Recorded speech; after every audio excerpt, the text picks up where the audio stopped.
Anjem Chowdhury was also on the march.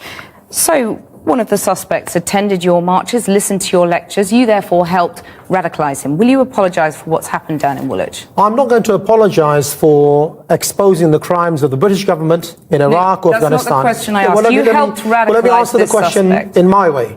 Radicalisation is a stick which is used to beat the Muslim community. The fact is that there is conflation between exposing the British foreign policy, between things like rendition, Guantanamo Bay, killing innocent men, women and children, which I have no apology for whatsoever. Hello and welcome to the channel. I am V. Thank you for checking out this video. Today we are going to be seeing Douglas Murray on Channel 4 News. Let's get right into this video and see what question Douglas Murray has to answer today. Well, I'm joined now by the radical cleric Anjem Chowdhury, one of the founders of the controversial Islamist organisation Al-Muhajirun, and by Julie Siddiqui from the Islamic Society of Britain. Also joining us from Amsterdam is Douglas Murray from the Henry Jackson Society. And before we talk to all of them, we've unearthed footage tonight which shows one of the alleged terrorists, Michael Balajo, at a protest by the now banned group Al-Muhajirun in 2007 outside Paddington Green Police Station in London. Anjem Chowdhury was also on the march.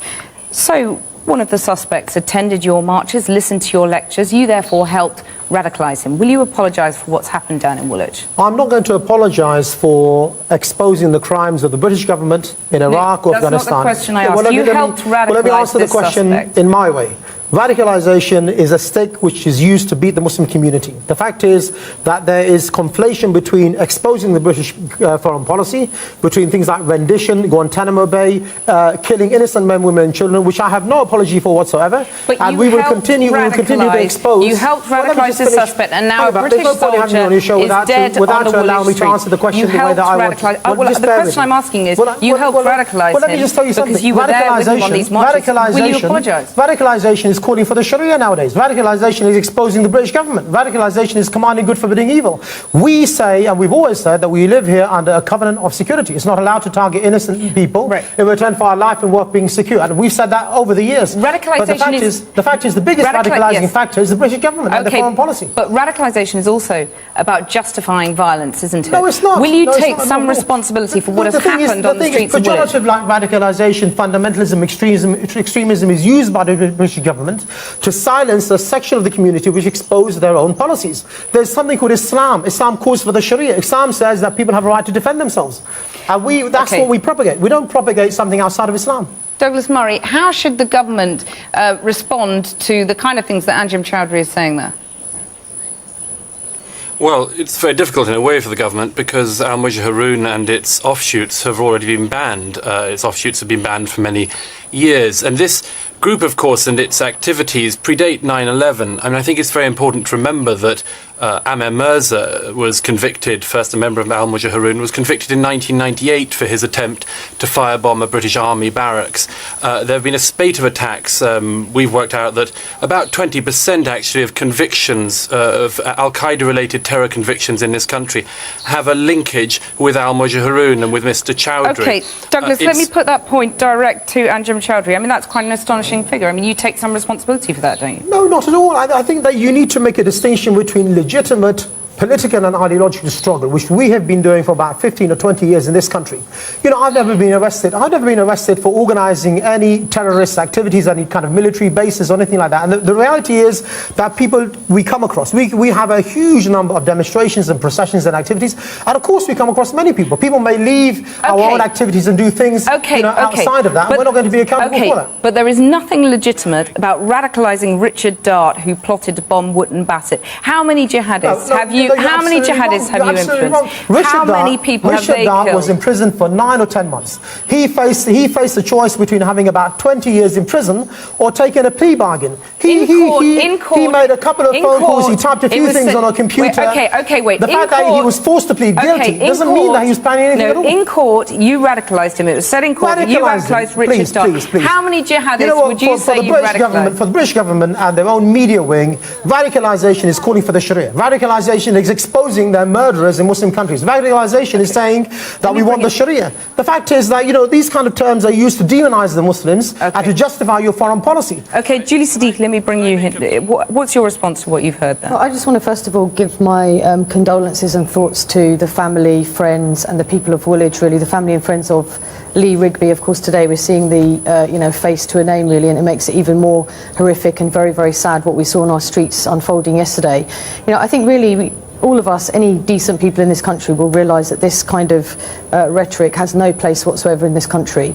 You know, what we saw yesterday and what we're seeing with the likes of the English Defence League, you know, for me, in both ends, they are trying to divide this country in a way that we won't stand for. You know, the good hundreds and thousands of good people in this country, you know, Al-Muhajirun and any of his offshoots have always only ever had tens of people, not hundreds, not thousands. You know, so really representing a very, very small number of people in this country. And you mentioned the EDL there. I mean, there have been some mosques targeted by the far right. Do you think Muslims, mainstream Muslims, are fearful today?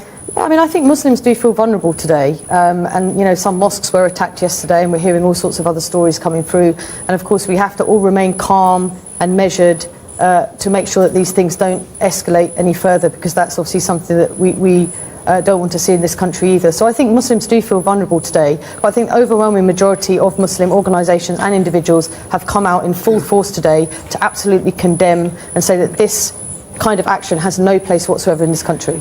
Douglas Murray, David Cameron said that these attacks will bring people together. Are we not terror-struck as a country? No, I don't think so at all. I'm not terror-struck, you're not terror-struck.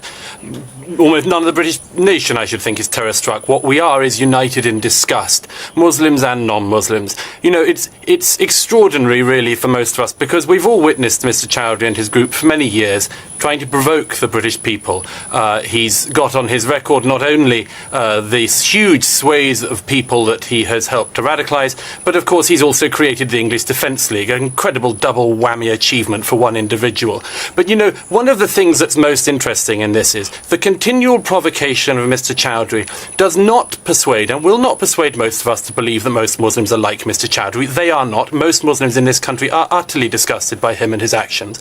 And the important thing to remember for non-Muslims is not to be provoked by Mr. Chowdhury, not even when he says, as he did earlier this year, that his £25,000 a year that he gets in benefits from the British state is what he calls jihad seekers allowance. If I may make one point. Okay. Mr. Chowdhury was almost certainly better paid than drummer Rigby.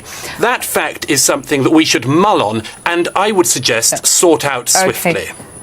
Anjem Chowdhury, I mean, these suspects viewed the soldiers generally, as legitimate targets. Do you?